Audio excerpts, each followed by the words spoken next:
Bonsoir à tous et bienvenue à Perspective. Le Saint-Siège a annoncé ce matin que le pape François sera au Maroc du 30 au 31 mars 2019, une visite attendue depuis déjà quelques temps. Dans une conférence de presse, le porte-parole du Vatican, Greg Burke, a expliqué que le Saint-Père répondait à une invitation de Sa Majesté le roi Mohamed VI et des évêques. Pendant son voyage apostolique, il se rendra dans les villes de Rabat et Casablanca. Au Maroc, seulement 1% de la population est chrétienne. La majorité des Marocains sont musulmans. Mais la Constitution du royaume garantit la liberté de culte. C'est la deuxième fois qu'un pape se rend au Maroc. Le pape Jean-Paul II a été le premier à être reçu en 1985. Il avait d'ailleurs rencontré 80 000 jeunes. Il leur avait dit que chrétiens et musulmans sont appelés à changer les pratiques anciennes, c'est-à-dire à reconnaître la joie des pratiques religieuses qu'ils ont en commun. Le Saint-Père a nommé Monseigneur Charles Scicluna, archevêque de Malte, comme secrétaire adjoint de la Congrégation pour la doctrine de la foi. L'archevêque continuera de servir le diocèse de Malte tout en remplissant ses fonctions comme secrétaire adjoint. Il devra voyager à Rome régulièrement.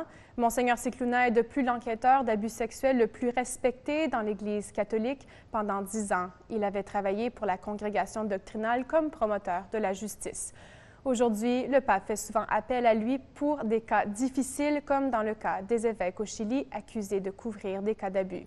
Il est prévu qu'il aura un rôle important à jouer, d'ailleurs, lors d'une rencontre en février prochain sur la protection des mineurs et personnes vulnérables. Tous les présidents de conférences épiscopales y participeront et Monseigneur Scicluna, dans une entrevue récente, a insisté sur la nécessité du principe de la responsabilité.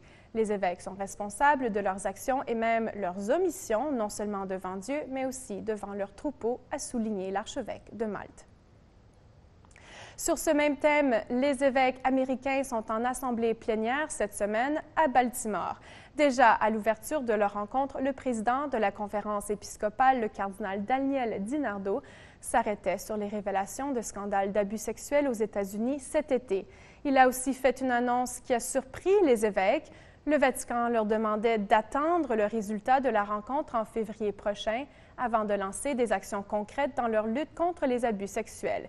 Les évêques américains attendaient cette assemblée plénière pour voter un document sur leur responsabilité comme évêques dans les cas d'abus aux États-Unis. Il ne reste que 70 jours avant les Journées mondiales de la jeunesse au Panama et les préparations se poursuivent. Ces JMJ qui auront lieu donc à la fin du mois de janvier 2019. Et pour faire avancer les préparations, on a suscité l'aide d'un groupe de personnes, mais ce n'est pas un groupe de jeunes traditionnels. Écoutez ce reportage. 35 hommes sont au travail pour construire 250 confessionnaux qui seront utilisés lors des Journées mondiales de la jeunesse en 2019. Ces hommes ont en commun quelque chose d'unique. Ce sont des détenus à la prison de la Joya au Panama. Cette opportunité donne à ces hommes non seulement des temps d'apprentissage et de travail en équipe, mais aussi des temps de réflexion et la chance aussi de développer une confiance en soi. Des compétences valorisantes, inestimables lorsqu'ils retrouveront leur liberté. Jesus Arguella est un chrétien évangélique. Il croit ce que la Bible dit quant au besoin de porter les fardeaux les uns pour les autres. Il est fier de cette contribution, de pouvoir offrir un petit grain de sable pour le succès de ce qui aura un impact dans le monde entier.